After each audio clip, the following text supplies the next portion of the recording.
Y bueno, hace 2 horas Evo Morales tuiteó en su red social que agradece a nombre del pueblo las muestras espontáneas de apoyo al gobierno democrático que fue derrocado por el golpe cívico-político policial en Bolivia. Y precisamente el gobierno de México pues anunció que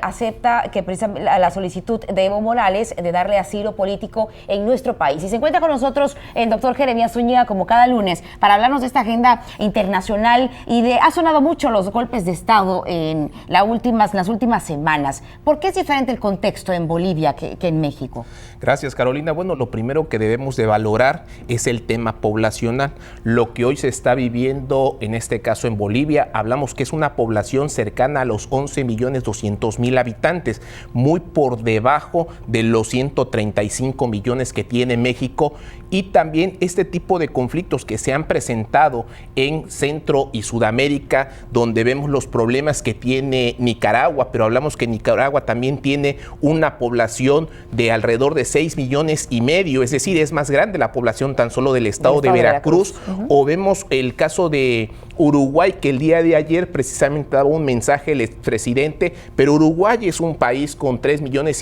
de habitantes. El único país que ya brincó de la izquierda a la derecha es Brasil, que tiene alrededor de 210 millones de habitantes, pero el resto de los países que tienen en este momento conflictos, estamos hablando que son poblaciones pequeñas. Aunque hoy se habla de un golpe de Estado en Bolivia, debemos entender que no hubo como tal la movilización militar. Fue el ejército el que solicita la renuncia al presidente, derivado del compromiso que había hecho el expresidente Evo Morales con la OEA, donde se iba a hacer una auditoría al proceso electoral, y Evo Morales se comprometió a que respetar esos resultados. Es correcto, que si en la auditoría se determinaba que había elementos de un fraude electoral, presentaría la convocatoria a nuevas elecciones. Sin embargo, son los militares los que le piden la renuncia a Evo Morales, y esto se da. Un contexto muy diferente al que vive México, porque recordemos que el presidente Andrés Manuel López Obrador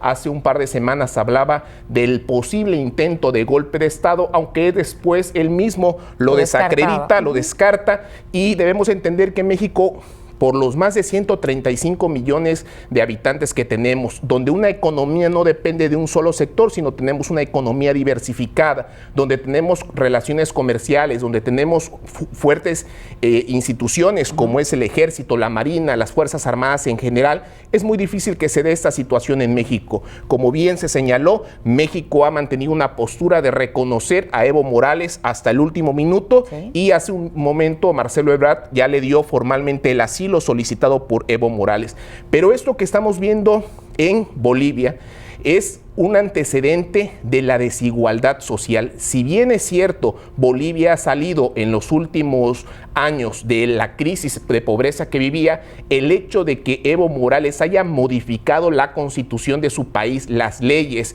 para perpetuarse durante 14 años, es muy distinto a lo que viven otros estados, como el país de Alemania, donde el día de hoy la jefa de gobierno de la Ciudad de México comparaba el tema de Alemania con el tema de Bolivia, cosas que es totalmente diferente, porque Angela Merkel ha permanecido 14 años, pero porque así estaban establecidas las leyes, es decir, ella no modifica ninguna ley. En el caso de Evo Morales, él tiene que modificar la ley para perpetuarse estos 14 años, y lleva un desgaste natural el proceso de gobernar. Lo que estamos también teniendo como antecedente en relación a estos países con México es el tema de la violencia. Por eso es importante que en México hacer un llamado desde el Ejecutivo a todos los sectores del país a la unidad nacional, porque hacen falta que el principal aliado de este gobierno sean los empresarios. Los empresarios son los que crean los empleos, generan la riqueza, y así,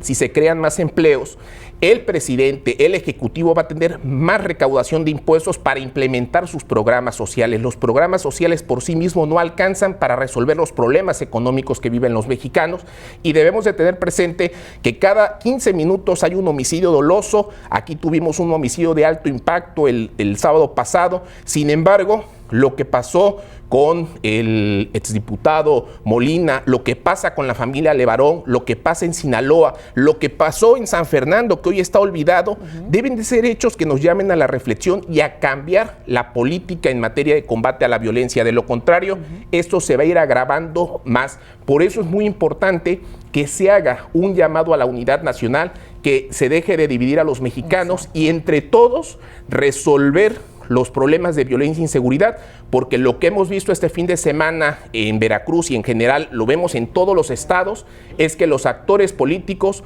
buscan este tipo de hechos de violencia para desacreditar a los gobiernos, pero nadie hace una aportación de qué hay que hacer, solo una crítica, y esto es habitual en todos los municipios, en todos los distritos, en todos los estados, y desde luego lo vemos a nivel nacional, y desafortunadamente lo hacen todos los partidos políticos. Y sin duda, en lugar de sumar a la unidad, lo que hace es restar y bueno, pues dividir a todo el país, así que es importante pues el llamado que hace el doctor Jeremías Zúñiga también, y bueno, estos hechos ya en sí, por sí solos, también hacen un urgente llamado a la unidad. Doctor, muchísimas gracias como siempre, doctor Jeremías Zúñiga, en las noticias de la tarde.